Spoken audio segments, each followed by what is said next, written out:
everyone. Welcome to Black Link Magazine. I am Marva B. I am the host. I am the CEO and founder of Black Link Magazine, and this is the Black Link Experience. Welcome, Joe. Hi, how you doing? I'm doing well. Thank you for being here today. Why don't you go ahead and tell the world who you are and what you do? Well, my name's Joe Solo. I'm a record producer, and I take people's music and make it sound better coming out of the speakers. I'm also a president of Hollywood Creative Academy, which is a new venture I started about a year ago. We're just getting ready to launch our first products. This is where we mentor people across a broad range of the entertainment business, how to be successful. And it's done with on-demand videos and live one-on-one mentoring, all with top working industry experts. So that's called Hollywood Creative Academy. And we're coming out in about a month or two. So. Oh, wow, that's exciting. That's what I did. Yeah, how do you choose who will be able to attend that academy? Or is it a process where you just apply and see what happens? Well, it's not a typical school where you apply. Anybody who has a serious interest in being successful in entertainment can sign up.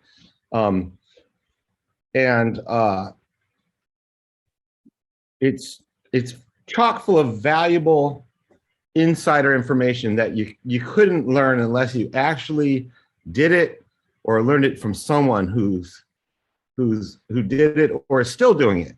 Right. I say that because business models in entertainment and especially music change so fast. Yeah. So nothing stays the same. Yeah. A lot of times, like in the education space, you'll get people who were successful, 40 years ago, and they're teaching how to make it when they were breaking through, and it's just totally different world now. So you got to watch out for that. Yeah, keeping up the times because of the streaming, and now it's all about social media and streaming and getting those numbers up. It's just all different. And so I think you have to stay afloat with the times. So tell me, Joe, what was it that got you into the music world? Like, what was that thing that you knew music was what you're going to be and ultimately be a producer? Well, I started out around 5 years old. My dad taught me how to play major and minor chords on a piano, and I had seen Liberace do one of these, fancy piano things. So in order to try and hit all the notes of like a C major chord, I took a green magic marker and actually colored in the C, E, and G of the entire, keyboard. Right. This is a grand piano with real ivory keys. Of course, I wasn't aware of that, like the meaning of that as a 5-year-old. And my mom came home and saw this. Oh, wow. And just went nuts. And this was 50 years ago. Yeah. I turned 55 in a couple weeks. And so, yeah, it'll be 50 years since then. And you can still see a little bit of a hint of the green on those keys still today. It was permanent magic marker. And even though some of it's been rubbed off over the years of playing, it's still sort of there. Oh, wow. Okay, so you just it just got in tune with it at that point. And then I'm sorry. Okay. I was gonna say in 4th grade, I took classical guitar lessons and learned all my theory. Oh. 7th grade, I took electric guitar and learned rock and funk and all kinds, modern styles. And I wasn't intent on being a producer then, but being a guitarist in a band. Mm-hmm. I had been through several bands, and I moved out to LA to be successful in a band. Yeah. And just the way it went for me, I was producing our own demos, and I got a job at a recording studio and started really learning the craft of recording and producing. And I was also developing Macy Gray at the time, and eventually it's like the production and the writing, the songwriting was taking off and the band thing was going nowhere for me. So I thought, well, I could be just as happy, you know, being a producer and songwriter as I can being performing in a band. So I put my efforts in that direction. Yeah. And it's worked out. So tell me what was the connection? How did you get connected to Macy Gray? What was that like? What was that process like? How did you get Macy Gray? Oh, well, it's funny that you use the word process. The process was this. I was paying my bill at a restaurant called Larry Parker's Beverly Hills Diner. This is in like 1985. I just moved out to LA. And she was the cashier there. So out of the blue, she's just like, hey, are you a musician? And I looked like one. These like guitar players all had long hair, you know. So I was just like, yeah. She's like, are you any good? I'm like, yeah, I can hold my own. You know, I came out here to be successful in music. I play a lot of instruments and I produce and blah, blah, blah, blah. And I'm like, whoa, what's up? And she's like, well, I'm a singer and I think we should work together. Just like that. Oh. I'm thinking, okay, this trippy African-American lady with the cool voice is like saying we should work together out of the blue like that. Maybe the universe is saying, try it out. I mean, why not? So I was like, sure. We got together the next day, had a little pizza, get to know each other. We went back to my place, went in the studio, put her in the vocal booth, which at the time, you know, vocal booth is a fancy euphemism for a bathroom. Right. Yeah. And she's warming up and I'm listening to her voice and it's just hitting me like, I got like a little vibe meter, like a little producer vibe meter, like this is it, you know? And it just kind of went bang like that. And I pressed the little talk back mic and I said, could you come out here for a second? I want to talk to you. And she comes out like, what's wrong? And I said, I will commit right now to being your producer, co-writer, musical director for the live group, whatever it takes, however long it takes until we make it. And I make the commitment 100%, no matter what. What do you say? She goes, okay. That's the process. No, I heard her voice and I was just like, yeah, I found something unique, one of a kind, you know? And it actually took 14 years until we broke through. Yeah. Long time. And yeah, now when I made the commitment after like 5 minutes, I didn't know it was going to take 14 years. Right. But I kept my word and it worked out. Yeah, so during that 14 years though, right, you're still working and you're doing little gigs here and there, right? Oh yeah. I'm producing tons of different people and a ton of different styles. And I would take on projects in styles that I hadn't worked in before. Yeah. Because I wanted to learn new styles and expand the depth and width of my music vocabulary as a producer and as a songwriter. But I wanted to get paid while doing it. Yeah. But I actively sought out projects that were not in my comfort level. But I'm very comfortable being uncomfortable. Yeah. In the music environment. So there's a confidence that you bring to the unknown. I understand that. Yeah. Yeah. Yeah. So what was your thought process when you were going out seeking these people? Like, did you show up in different places, of course, but like, what are you, like, if you got ready tonight and you were ready to go out to seek, or that day, whatever, what did you do? Did you go to a bar? Did you say, I'm going to go to a club? I mean, how did you pick your people, or were people sending them your way and you were like weeding them out? Yes, I feel it. I can work with this person. No, can't work with that person. What was that process of getting people on your team? Getting people on my team or getting clients? Artists to produce for artists. Yeah. Well, I was proactive. I started actually putting out ads. Whoops, hold on, I just accidentally started a movie there. Okay, I started I started putting out ads in Music Connection magazine, and also word of mouth, because you do one person's recording and they play it around for people and other artists, and they're like, oh, that sounds really good. Who did that? And then so I got a lot of referral business. When I was starting out, I took out ads, and the ads I did, because I'm a marketing guy too. I'm really into marketing. My dad was a advertising CEO of his own advertising agency, so I got a good 45 years of education straight from the top. So I noticed, like other producer ads, there's no way to really, from an ad, there's no way to really hear their body of work or distinguish themselves in any way. So what I did was I took out a full page ad, but did it in the form of a news article, of an interview. So people could read that and get more in depth as to where I'm coming from in terms of taking their music, which is like, part of their soul. Yeah. And respecting that. And at the same time, being able to suggest many changes as needed, or say, it's perfect as is, let's not touch it. Right.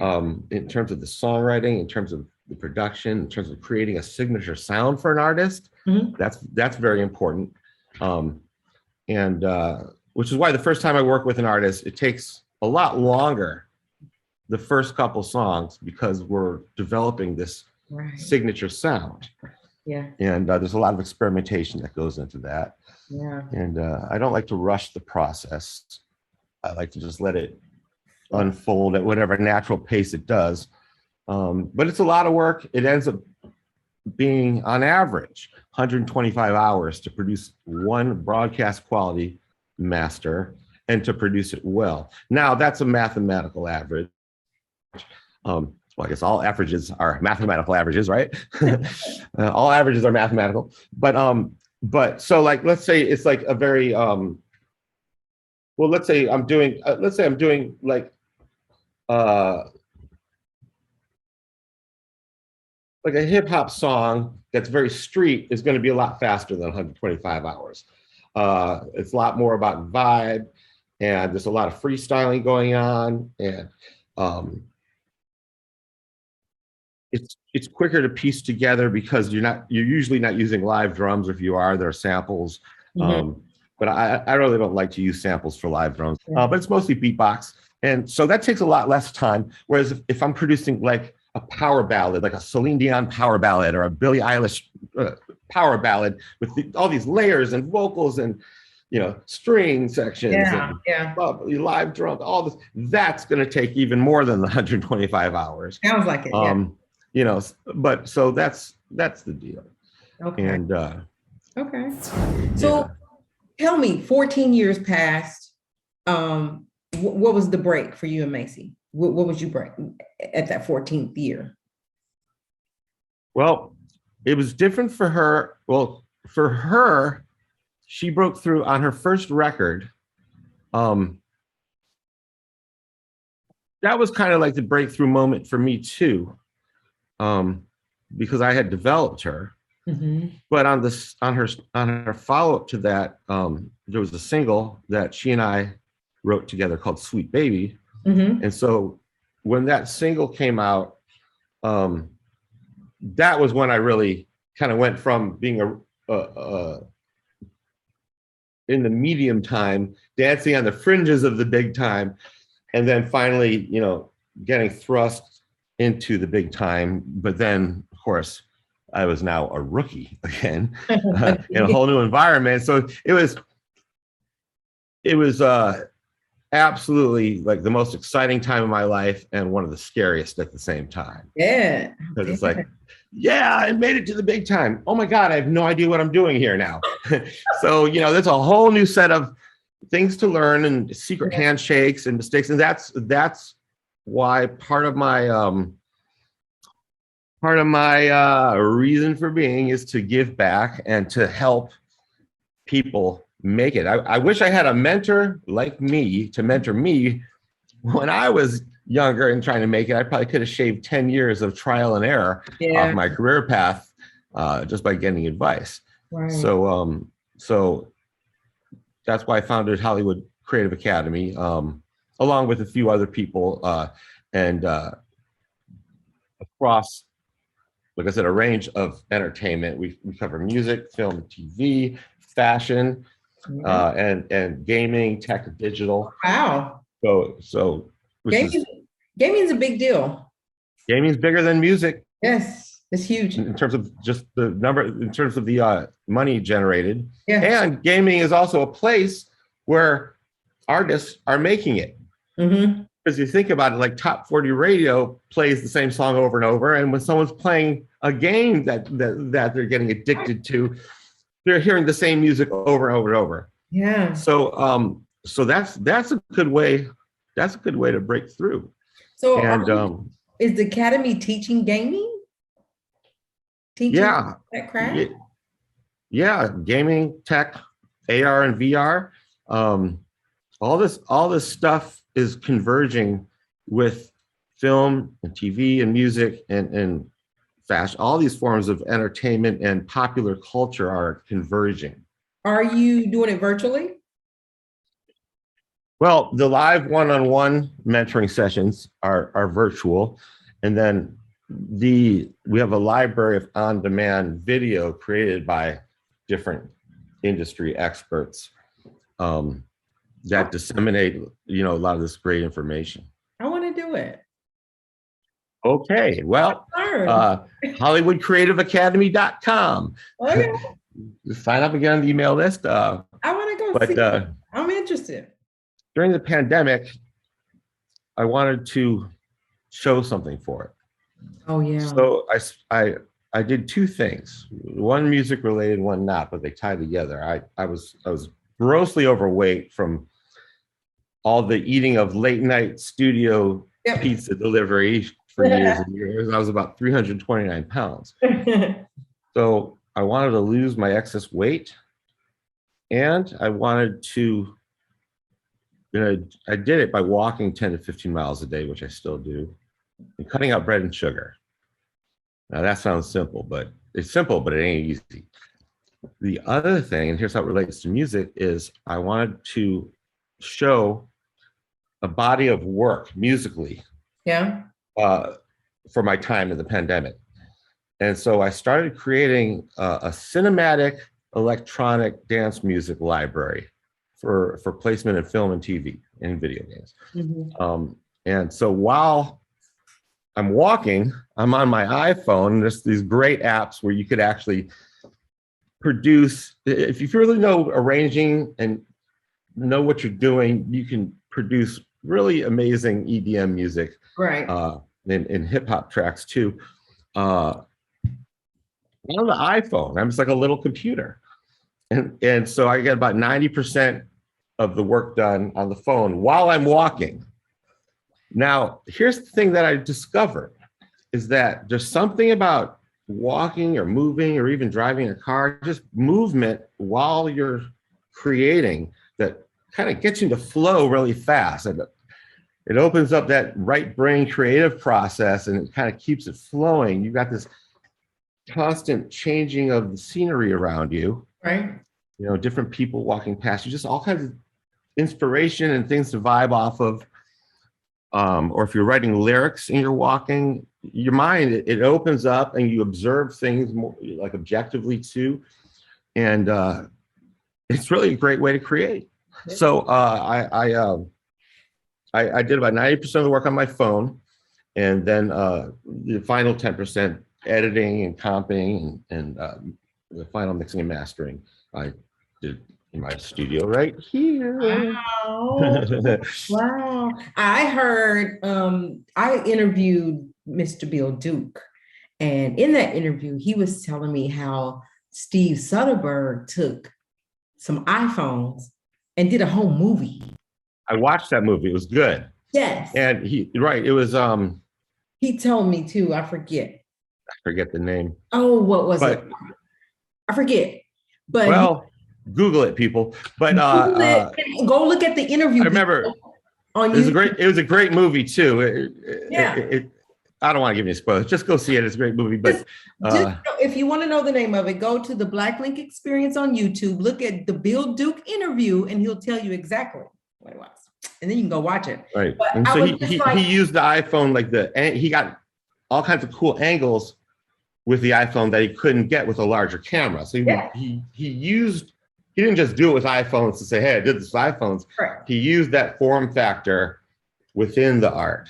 Yeah, it was amazing. It was amazing. And he's Steve Soderbergh, so he knows what he's doing. So people are like, you made a record on your phone? And I'm like, well, yeah, but it's the phone nowadays is just a tiny little computer that's powerful. It is. So it is. You just got to have the brain to know how to work it. I don't have that.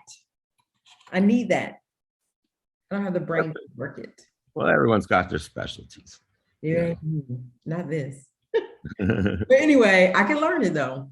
Anyway, what's in the future for you? What are you doing right now? What's going on with you right now, Joe? Well, launching Hollywood Creative Academy is kind of a double, triple full-time job. And that cinematic EDM library, I'm just wrapping that up, and I'm getting ready to sell that and as well as pitch it. I know a lot of music supervisors and pitch companies, and I have a publisher too. So it'll get out there. Oh yeah, and the other thing is there's a couple of different artists that I'm working with, and I'm exploring this new sound that, I mean, it's really fresh. And if you think about it, when you're producing, whether you're producing somebody else or producing your own material, which I actually don't recommend unless you are a professional producer. And also, even then it's hard because you lack objectivity. Right.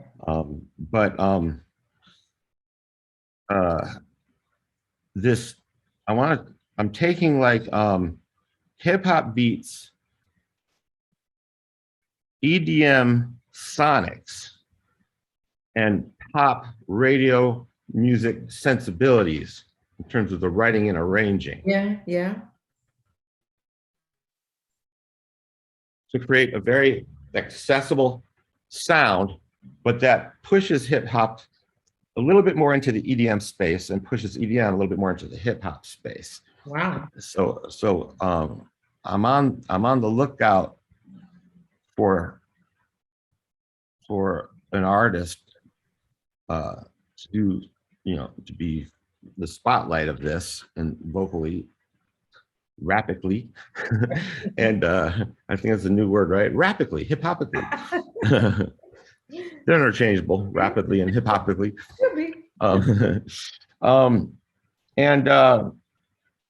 That's where my head is musically these days. Wow. You got to think a couple of years ahead. That's right. Which is kind of impossible. It's kind of like you can't really predict the future so well as you can create. Yeah. You can attempt to create it. And so part of my job as a producer is to push the stylistic envelope. If I put out something that sounds like today, by the time the record's done and a marketing campaign is set up, it's a year and a half, 2 years later, my now sound is now 2 years old. So that's what I'm saying. You have to be trying to think a couple years ahead. That's right. And you got to take risks, because if you're going to do something new, risk is inherent. And so whatever fears that may come up, and it happens, but you got to just go for it. Keep moving forward anyway. My motto is don't quit ever. So there you have it. Ever. Well, Joe, I enjoyed you. Like, you're brilliant. I loved it. I enjoyed the conversation. I'm going to go to your website and I'm going to see. So we'll see what happens. I don't know. Oh, I have another website, my own, joesolo.com. Okay. You sign up there and automatically you'll start getting little video nuggets of music success tips and Well, And emails, very short emails, easily digestible, and each one has like another tip that anyone trying to be successful in any area of music, whether you're an artist or you want to be a record label or a producer or a manager or a publicist, it's valuable information from the I think inside. it's good for me because my 18-year-old is definitely a rapper. He's definitely trying to get in this music. And if whatever I can learn, whatever he can learn, we're trying to do that. So we'll just That's be smart. We'll be looking and seeing. So anyway, tell the people how they can reach you on social media sites. My IG is Joe Solo and then the number 1. It's not an ego thing. There's another artist named Joe Solo. And so I just added the 1. But anyway, that's my IG.